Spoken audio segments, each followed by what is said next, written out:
दर्शन निषेध किया गया। जब महाप्रभु चैतन्य देव से कहा गया कि जगन्नाथपुरी के परम महाभागवत राजा रुद्र प्रताप जी आपके दर्शन करना चाहते हैं, तो उन्होंने कहा हाँ आप यही करोगे ना, हमारा सन्यास धर्म नष्ट करोगे, अब राज दर्शन हम करें। यहां तक कि वो राजवेश से छुप करके और गोपी गीत कंठस्थ करके जब महाप्रभु को दूर से सुना तो कहा कौन महाभागवत अमृत रस बरसा रहा है। महाप्रभु ने आलिंगन किया। राज दर्शन, राज अन्न, राज प्रतिग्रह, ये इसलिए कि इससे बुद्धि भ्रष्ट हो जाती है, भजन में रुचि नहीं होती।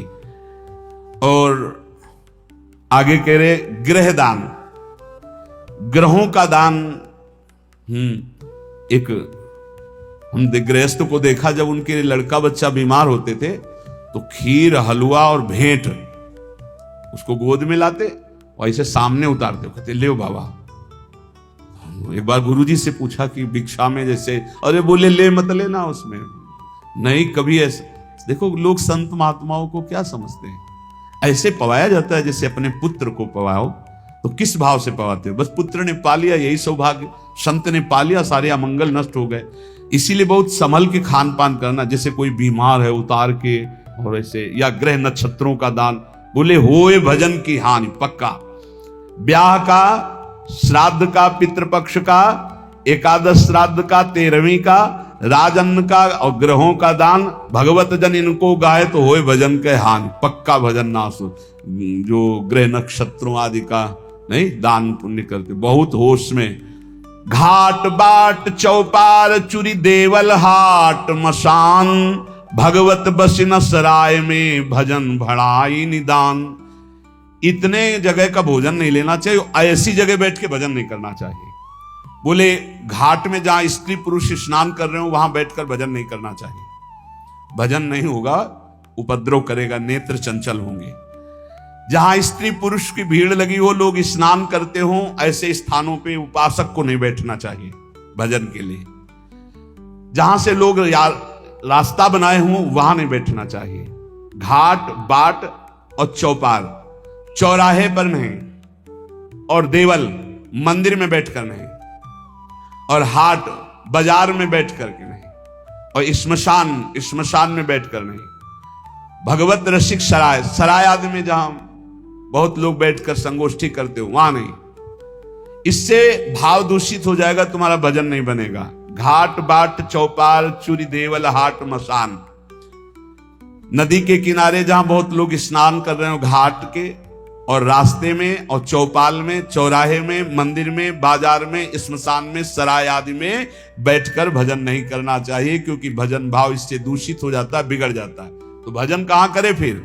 नदी किनारे गिर शिखर बाग इको सो देखी, भगवत जन बिलमो तहां बाढ़े भजन विषेक।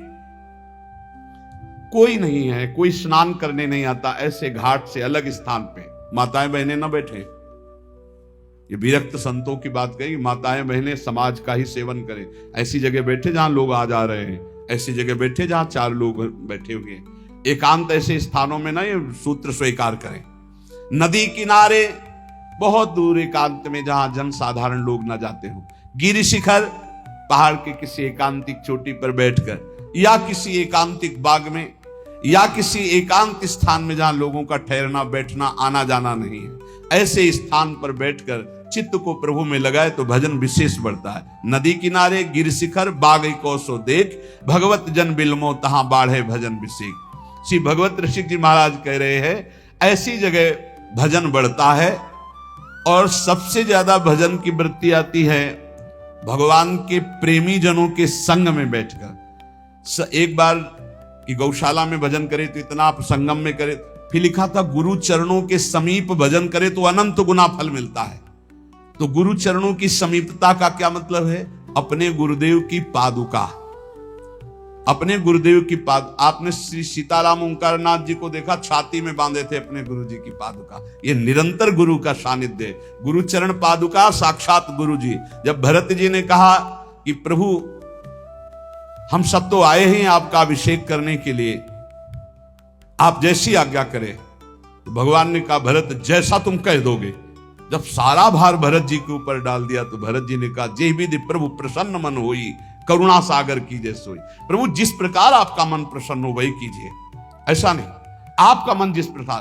तो भगवान ने कहा हम तो यही चाहते अपने पिता की आज्ञा का पालन करूं। तो बोले प्रभु जीने का सहारा दे दीजिए। तो भगवान ने पादुका 14 वर्ष तक पादुका को सिंहासन में विराजमान कर पूर्ण राज्य शासन आज्ञा मांगकर करते थे। ऐसे गुरुचरण चिन्ह, गुरुचरण पादुका का सानिध्य और निरंतर भजन तो अनंत गुना फल प्रदान करता है। जो उपासक अपने गुरुदेव या भगवत भक्तों को सबसे बड़ा मानता है त्रिभुवन में, उसी का भजन सिद्ध होता है। ये भी बात समझ लो। भजन न करने वाले के हृदय में दुनिया का प्रपंच आता है। नहीं तो गुरु जब मत्ता परतरम नान्यत किंचित अस्ति धनंजय, मेरे सिवा कोई है ही नहीं, तो गुरु तो साक्षात परब्रह्म है ही। को कहे अवनी बड़ी, भगवत ऋषि की कहे। कोई कहता है कि संसार में सबसे बड़ी भूमि है, पृथ्वी सबसे बड़ी है। तो कोई कहता है नहीं, पृथ्वी से बड़ा तासु दूनो समुद्र पुनी, पृथ्वी से बड़ी समुद्र है, पृथ्वी से बड़ा, क्योंकि पृथ्वी से कई गुना बढ़कर जल है, तो समुद्र बड़ा है। तो बोले सो अंजुलि भरी लियो ताई सोख्यो अगस्त मुनि। बोले समुद्र से बढ़कर अगस्त मुनि है, क्योंकि अंजुलि में रख के समुद्र को पी गए। तो बोले अगस्त भी तो आकाश में एक तारे की जगह है। नव अगस्त को बास छिपे उद्योत भानु के, जब सूर्य प्रकट होता है तो उनका टिमटिमाना भी नहीं दिखाई देता, आकाश में विराजमान है अगस्त। पृथ्वी से बड़ा समुद्र, समुद्र से बड़े अगस्त जी, क्योंकि अंजुलि में पी लिया। अगस्त जी आकाश में तारे की तरह चमक रहे हैं, लेकिन जब सूर्य प्रकट होता है तो अगस्त का तेज छुप जाता है। और वेदों में कहे हुए सूत्र है कि जो सूर्य है, भानु वेदियों कहा है चक्षु है चक्रपाण के, सुदर्शन चक्रधारी भगवान श्री हरि के नेत्र के प्रकाश से सूर्य प्रकाशित है। तो भगवान के नेत्र सूर्य से बढ़कर प्रकाशवान हुए। और ऐसे भगवान चक्रपाणि हरिजन के हृदय कमल कीन हो निवास। भगवान कहते हैं मुझे भक्तों ने अधीन कर लिया है, आम भक्त पराधीनो असुतंत्र यदि। ऐसे भगवान भक्त के अधीन हैं तो सबसे बड़े हुए भक्त। पृथ्वी से बड़ा समुद्र, समुद्र से बड़े अगस्त जी, अगस्त जी आकाश में, और अगस्त जी भी भानु के तेज से मंद पड़ जाते हैं, और भानु का तेज भी भगवान के नेत्र से प्रकाशित। तो भगवान श्री हरि भक्तों के अधीन है, भक्तों के हृदय में रहते, इसलिए सर्वश्रेष्ठ भक्त। जो भक्तों को सर्वश्रेष्ठ मानता है, गुरु को सर्वश्रेष्ठ मानता है, उसके हृदय के सारे दोष नष्ट हो जाते हैं और निश्चित वो भगवत प्राप्त हो जाता है। संतों ने कृपा करके हमें भगवत उपदेश किए हैं जिससे हमारे सारे दोष नष्ट हो जाए। कह रहे हैं कि इस संसार में कैसे जाना जाए कि आदमी नरक जाएगा, अपने को कैसे जाना जाए कि हम नरक जाएंगे। बोले विश्वासघातिनो ये च कृतज्ञाव्रत लोपिनः द्विज देवेषु विद्विष्टा शांतयन्ते धराम नराः। जिसने किसी को विश्वास दिलाया और विश्वासघात कर दिया, उसको नरक की प्राप्ति होगी। विश्वासघाती महापापी माना जाता है, कभी विश्वासघात न करे। कोई शरण में आ जाए या किसी को वचन दे दे या किसी को विश्वास दे दे, फिर विश्वासघात करे, उसको नरक की प्राप्ति होती है। दूसरा, कृतज्ञ, तुम्हारे साथ उपकार किया, तुमने उपकार नहीं माना, उसका अमंगल किया, नरक की प्राप्ति होगी। तीसरा, आज से मैं ये करूंगा ऐसा व्रत लिया और व्रत तोड़ दिया बीच में, उसको नरक की प्राप्ति होगी। ये खिलवाड़ नहीं है कि मैं ये व्रत लूंगा, ये ऐसा करूंगा, मैं ऐसा धाम जाऊंगा, ये इतने लोगों को भोजन कराऊंगा। ये कई लोग ऐसे होते हैं जो बड़ी बड़ी बातें कह देते हैं, उनको पता नहीं कि ये खिलवाड़ नहीं है। ऐसा कर दूंगा, ऐसा कर दूंगा, ऐसा कर दूंगा, और किया कुछ नहीं, पहुंच गए नरक। व्रत का उल्लंघन करने वाले, प्रतिज्ञा का उल्लंघन करने वाले, नियम का उल्लंघन करने वाले नरक को प्राप्त होते हैं। मैं इतनी परिक्रमा करूंगा, मैं ऐसा करूं, कुछ भी नहीं। कोई नियम को ऐसे मत लो कि मैं ये करूंगा।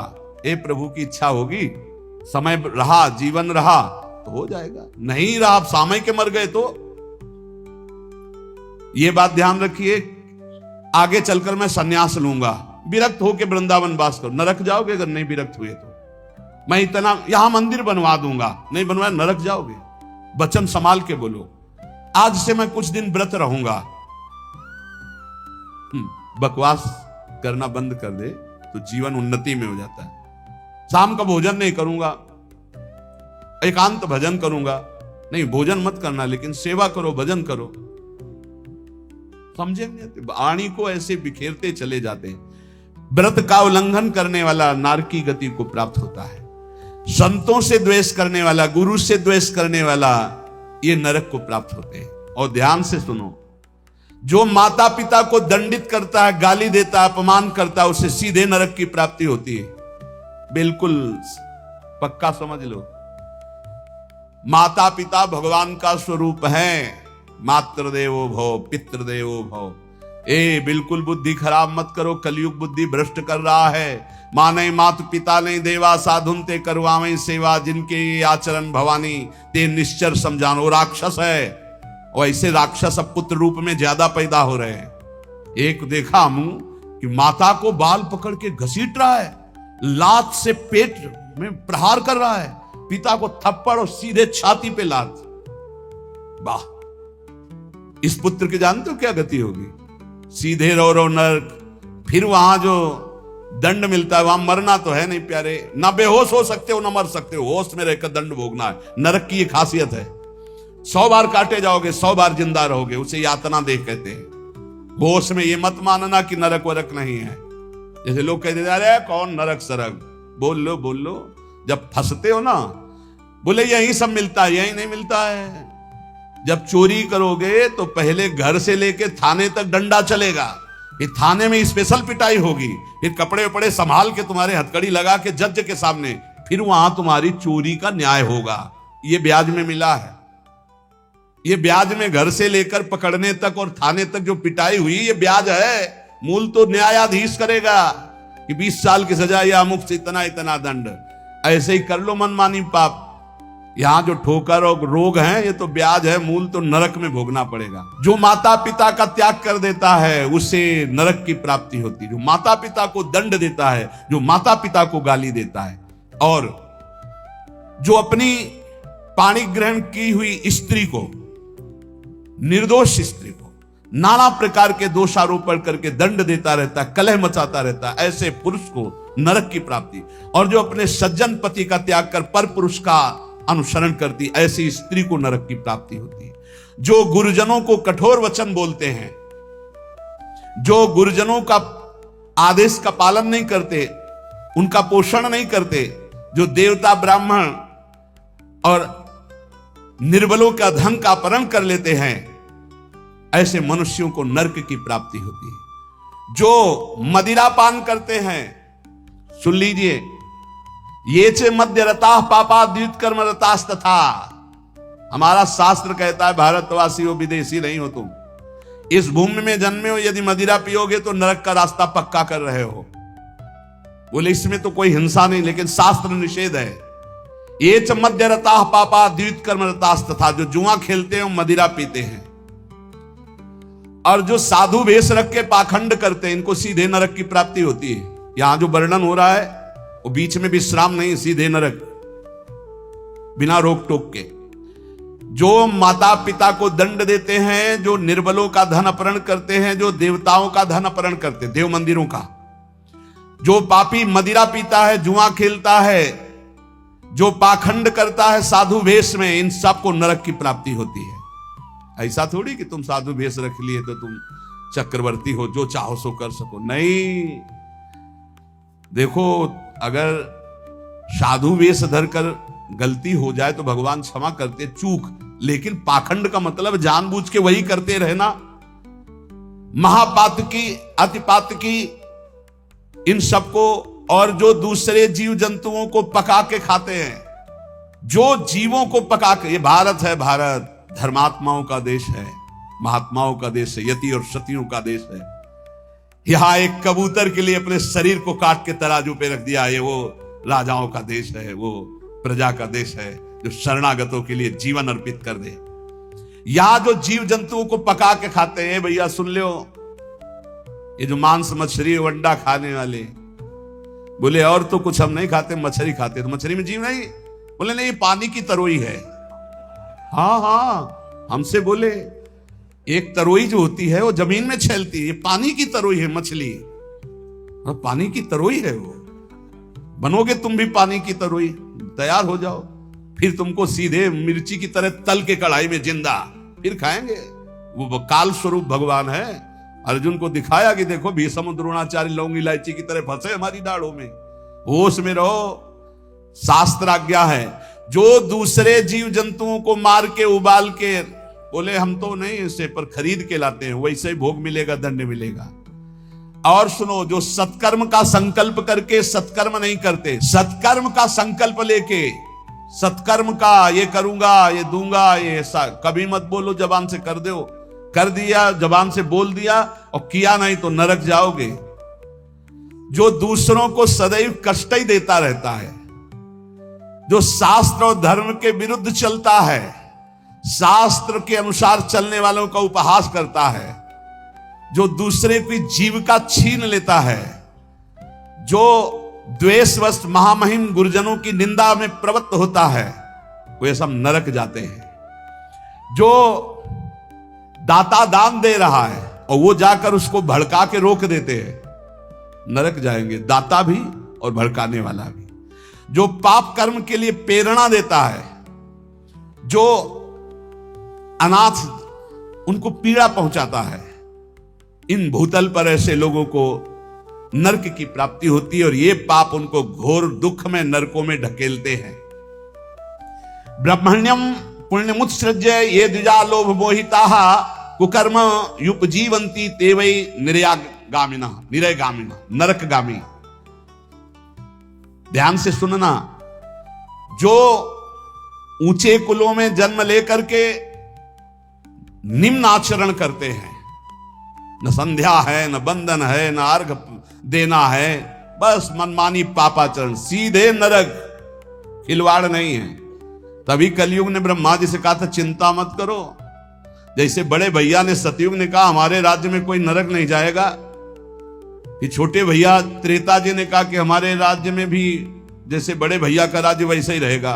द्वापर ने कहा आज्ञा पालन की कोशिश करेंगे।